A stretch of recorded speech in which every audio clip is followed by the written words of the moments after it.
Bonjour mes bien-aimés, bienvenue dans la maison Siloué. J'espère que vous allez très bien. Pour ma part, je me porte très bien. Alors, aujourd'hui, dans la maison Siloué, nous allons aborder un autre sujet. Et ce sujet est très pertinent. Et j'ai toujours reçu des questions, les gens me posent des questions et je discute. Et c'est vraiment sujets très puissants et qui nous aident à aller de l'avant, à faire nos choix selon le cœur de Dieu. Aujourd'hui, dans la maison, nous allons traiter un thème ici qui dit les mauvais choix de conjoint. Le mauvais choix du conjoint. Pour ceux qui ne me connaissent pas, je suis Sandrine Deligras, coach en hygiène intime et bien-être chez l'homme et la femme, conseillère auprès de futures mamans pendant leur grossesse et après leur accouchement, à les conseiller sur comment prendre soin de leur corps pendant ce moment de grossesse et après, et ceux de leur bébé. Le sujet que nous allons traiter aujourd'hui, dont j'ai dit le mauvais choix du conjoint. Comment faire le choix de son conjoint? Alors, pour moi, choisir un conjoint, c'est avoir le trésor entre ses mains. C'est avoir dans sa vie partager une partie de soi avec quelqu'un d'autre et que cette personne-là doit faire partie de son corps même.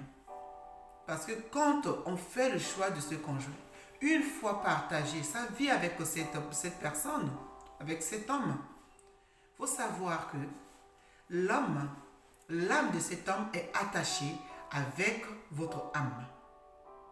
Et votre âme est attachée à celui de cet homme. D'où nous devons faire des bons choix selon le cœur de Dieu. Car quand Dieu nous a créés dans le jardin d'Éden, c'est par amour. Et il a créé un homme avant de créer la femme. Dieu a créé cet homme afin que l'homme gouverne tout ce que Dieu lui a mis en possession. C'est pour cela, quand Adam, le premier homme, si nous lisons bien dans Genèse 2, 26, verset 26, si nous le lisons très bien, nous voyons ce que Dieu a prouvé dans son cœur pour Adam. Il veut que Adam gouverne tout. Il veut que Adam gère tout ce qui est à sa possession dans le jardin d'Éden. Il a créé Adam. Il a mis entre sa main de nommer chaque chose. Et en nommant chaque chose, Adam s'est rendu compte qu'il était lui seul. Il n'a pas un égal. Il n'a pas quelqu'un ressemblé à lui. Il s'est fait triste dans son cœur. Et Dieu a vu cela. Il a vu la tristesse d'Adam. Il s'est dit, oh, je ne peux pas le laisser seul. Il dit, nous allons créer femme, une aide pour l'homme. C'est comme ça que Dieu a fui le sommeil dans les yeux de Adam. Il a tiré son côté, l'os de son côté, pour créer sa femme, Ève. Parce qu'une fois que Adam s'est réveillé, il a vu cette belle créature auprès de lui. Et qu'est-ce qu'il a dit? Voici l'os de mon os, chair de ma chair. L'os de mon os, chair de ma chair. Pourquoi? Quand nous devons faire le choix de conjoint, nous ne revenons pas vers ce Dieu-là. Pourquoi faire le choix de conjoint selon notre désir? C'est comme ça que nous faisons les mauvais choix de conjoint. Si nous ne nous approchons pas de l'Éternel, car l'Éternel, notre Dieu, nous a créés afin d'être dans la joie. Le mariage, c'est le bonheur.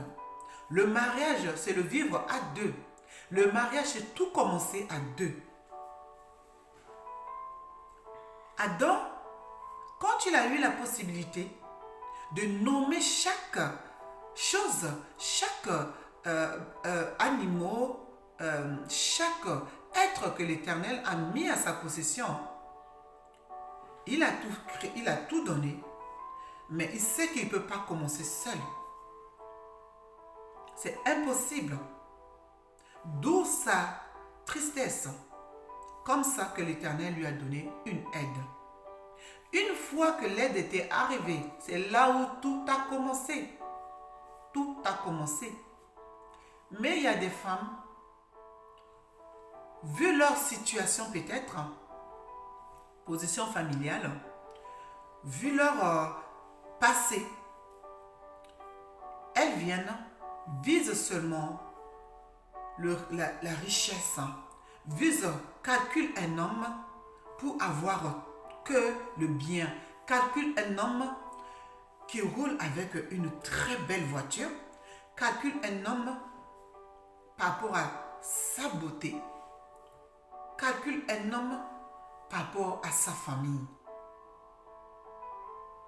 Le mauvais choix du conjoint.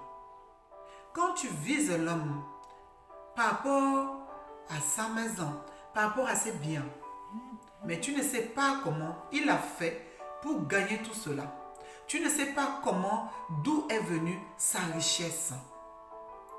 Et tu viens là, tu calcules que ça. Et tu dis à l'Éternel, c'est cet homme-là que je veux. Seigneur, je veux cet homme. L'Éternel, il est tendre. C'est un Dieu de grâce, Dieu de bonté, qui donne à ses enfants selon leur désir. Tu dis oui, je veux ça, je veux que cet homme. Qu'est-ce qui se passe? Le Père ne peut pas refuser, car il nous a créé des hommes libres, de libre choix. Le Père va te donner ce que tu désires, en sachant que ce n'est pas son choix selon son cœur pour toi. Mais toi, tu désires ça. Qu'est-ce qu'il faut faire? Il va te donner ce que tu désires. Il va te donner ce que ton cœur désire. Hélas, tu dis, ah, c'est l'Éternel qui m'a donné ça. C'est le désir de l'Éternel pour moi. C'est la grâce de l'Éternel pour moi. Tu vas le demander. Il va t'accorder. Première abord, c'est le bonheur, la joie, tu le vis immédiat. Tu es pleinement dedans, ma pauvre. Cet homme va commencer à voir que tu l'as aimé que pour le bien. Cet homme va commencer, comme c'est une belle homme, il a tout.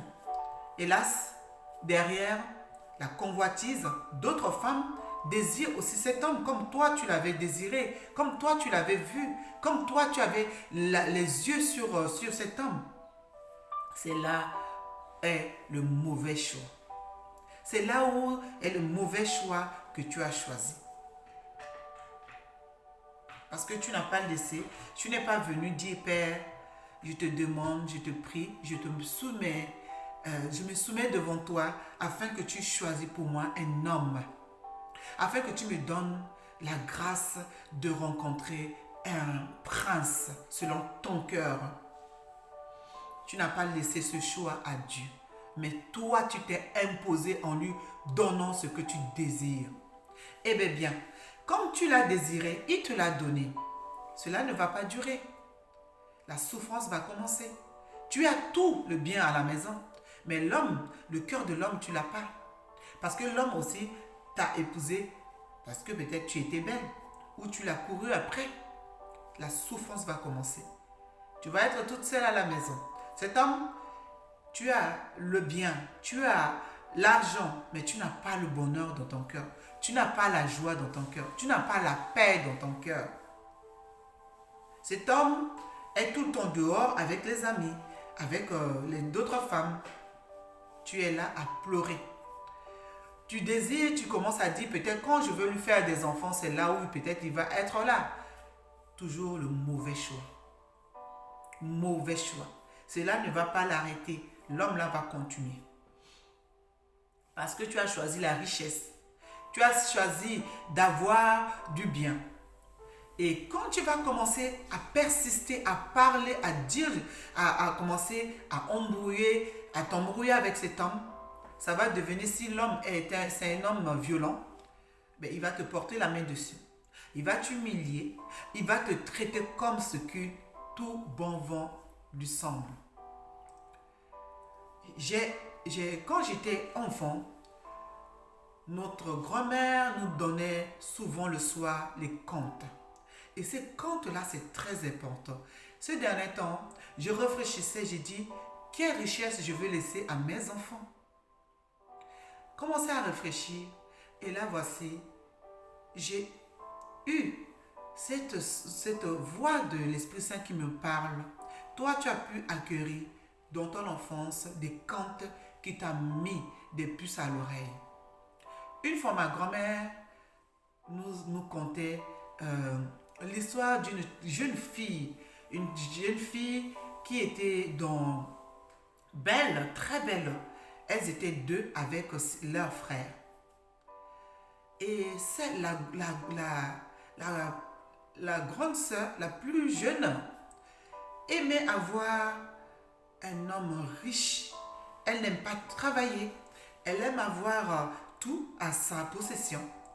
Comme les parents sont des gens qui ont un peu des produits de champs ou des élevages, elle dit, moi je ne peux pas être là à cultiver les champs. Je ne veux pas faire ci. Je veux les domestiques à ma possession. Des gens qui travaillent pour moi. Moi, je ne veux pas toucher, user ma main pour le salir. Voici un jour, un homme dans le village est arrivé demander sa main à sa famille. Écoutez-moi bien cette histoire. Cette jeune fille qui dit, ah non, hein, moi je ne veux pas l'épouser. Qu'est-ce que je veux faire avec un villageois? Il n'est même pas beau. Il ne va pas à ma taille. Il ne va pas. Qu'est-ce qu'il lui va m'offrir? Waouh! Toutes les méchancetés, elle a dit. Elle a dit, toi, tu feras mieux de quitter là. Ne viens plus voir mes parents pour moi. Hélas. Cet homme s'est retourné vers la grande sœur. Et la grande sœur a accepté la main de cet homme. Et l'homme l'a épousé. Voici l'histoire de cette jeune fille, la petite sœur. Qu'est-ce qui s'est passé? Un autre homme qu'il a observé depuis dans le village, c'était un homme qui est magicien, un homme qui est possédé, un homme qui épouse, qui vit vraiment dans la forêt. Cet homme voyait, entendait à chaque fois cette fille éloger, parler aux autres, mais tout le monde se plaignait de cette fille dans le village. Cet homme, qu'est-ce qui s'est passé? Il est parti voir comme il est. C'est un homme qui a les doctrines, des trucs de la forêt, machin. Il est parti voir un démon de la forêt. Il dit, cette belle fille qui est là-bas, je la veux. Et le démon lui pose la question. Tu veux, c'est un génie de la forêt, mais tu veux cette fille, comment tu vas faire? Voici que tu es comme une bête, tu n'es même pas, tu n'as pas l'apparence de épouser cette fille. Et il dit, mais je sais que toi, tu as tout le pouvoir. Qu'est-ce qui s'est passé? Le génie a exaucé le vœu de cet homme. Que veux-tu que je fasse pour toi? Il dit, je veux être beau avec tout l'arsenal. Je veux être beau avec tout ce qui semble pour que cette fille puisse m'aimer. Le génie l'a transformé. Lui qui était un... Nous poursuivons notre réflexion. Et voici cette jeune fille. Cet homme-là a eu tout ce qu'il désire par ce génie de la forêt. Il a donné la beauté. Il s'est mis de l'or. Il a emprunté à chaque fois, chaque passage qu'il avance, il emprunte des bijoux, il emprunte des biens matériels. Il avance, au fur et à mesure, il emprunte sur la route parce que le génie lui a dit quand tu vas arriver à tel endroit, tu vas trouver tant, il va te donner de l'or. Tu vas trouver tant, le crocodile il va te donner ça, le lion va te donner ça, et au fur et à mesure, c'est là où ça va te donner ta splendeur et ta beauté. À chaque fois qu'il avançait, il a tout ce dont il désirait. Une belle voiture. Et arrivé, c'est pas une voiture, des calèches, oui, avec des chevaux, mais magnifiques, très beaux, comme la jeune fille rêvait. Une fois arrivé dans le village, tout le monde disait waouh, il vient d'où celui-là, il vient d'où celui-là, il vient d'où celui-là. Et quand la jeune fille a vu cela arriver chez ses parents, il a dit waouh, ça c'est le prince pour moi, ça c'est le bel homme pour moi, c'est cet homme-là, c'est pour moi. Hélas, l'homme était arrivé à demander la main à ses parents. Il n'a même pas terminé. Il dit oui, je sais que tu es venu pour moi, c'est pour moi que tu es venu, c'était mon rêve et tout. L'événement en train de se préparer, elle s'est précipitée, tout. En moins de 5 jours, tout était bouclé, le mariage, l'argent, les richesses. Mais parmi tout cela, ils ont un petit frère à eux, leur dernier frère Benjamin, qui disait je sens pas bien cet homme. Mais Benjamin avait de pouvoir, il priait. Et Benjamin sentait pas cet homme. Quand l'homme était arrivé, Benjamin ne lui a pas dit bonjour. Benjamin disait à ses parents, cet homme n'est pas bien. Et les parents disent, mais toi tu es petit, qu'est-ce que tu peux en savoir de cela? Et quand tout l'événement était fini, la fille demanda à ses parents que oui, laissez-nous partir chez nous et tout. Mais Benjamin réticait. Benjamin demandait à sa sœur, s'il te plaît, laisse-moi partir avec toi donc. La sœur dit, toi, tu ne partirais pas avec moi. Regarde-moi comment tu es moche comme ça. Tu ne peux pas venir chez nous pour nous gâter notre vie et ceux de nos enfants. Waouh! Qu'est-ce qui s'est passé? Benjamin est parti avec... la fille est partie avec son prince charmant. Mais Benjamin, comme il avait le pouvoir entre ses mains, Benjamin s'est transformé en papillon. Il suivait sa sœur. À chaque fois, ils sont partis, ils ont traversé les ponts, ils sont partis maintenant, arrivés dans la forêt. L'homme disait à sa sœur que j'arrive à ton moment-là, je veux aller me soulager. Il est parti, il a enlevé les premiers bracelets en or qu'il avait. Autre temps, Benjamin le suivait en tant que papillon dans la forêt. Benjamin suivait tout. À chaque endroit, quand il arrive, il enlève un truc qu'il laissait. Il revenait, la femme dit, mais telle chose était où? Je me suis fait agresser dans la forêt, ainsi de suite. Il a enlevé les dents en or, les dents en argent et en or. Au fur et à mesure, c'est là où la fille commençait à se sentir en danger. Il a rendu tout le bien, même les calèches qu'il avait en or et décorées de telle manière, tout était laissé. Maintenant, ils sont cheminés le reste à pied. Arrivés dans les villages, waouh! Les gens de ce village-là voyaient la fille tellement belle. Ils disent waouh! Comment elle peut faire pour accepter ce tel homme? L'homme était arrivé. Il a attaché dans la maison. C'est là où la souffrance a commencé. Là où les galères ont commencé. Elle pleurait nuit et jour. Et Benjamin la surveillait. Et qu'est-ce qui s'est passé? Cet homme, c'est un monstre. Et il y a une vieille dame dans le village que Benjamin passait là. La vieille dame revenait de son champ avec le truc qui est lourd. Et Benjamin qui dit, permettez-moi, oh madame, que je puisse vous aider à porter ses affaires à vous porter dans la maison. Benjamin a ramené les affaires de la vieille dame dans la maison. Il a balayé, il a nettoyé et la dame lui a donné à manger des choses pourries. Mais Benjamin a mangé. Et c'est là la dame a dit, tu es tellement sage. Je veux te dire quelque chose. Voici cet homme, c'est un monstre. Il va tuer. À chaque femme qu'il amène ici, il tue. Mais pour sauver la vie de ta soeur, je voyais depuis ce qui se passait. Mais je te donne tant, tu vas sauver la vie de ta soeur.